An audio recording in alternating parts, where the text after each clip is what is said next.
Hey guys, let's do a quick summary. I took this tutorial from my mentor, Steve Cronin from England, and this is called Uphill. And so let's zoom right down to the foreground to begin with. We have some reeds, or not necessarily reeds, but weeds, and some textures of the land. You see a slant going uphill throughout this whole painting.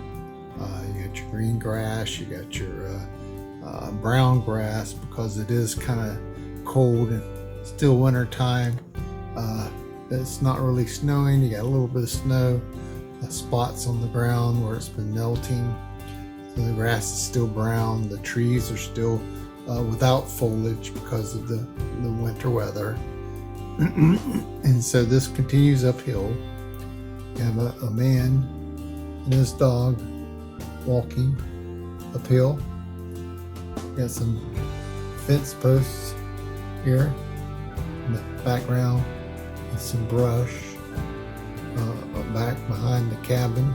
Still got snow on the roofs, and you got some tall trees in the background, and then some distant trees faintly here in the background, as well as some brush, smaller trees.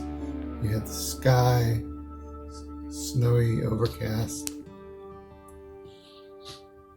And now let's take a quick look at the pictures.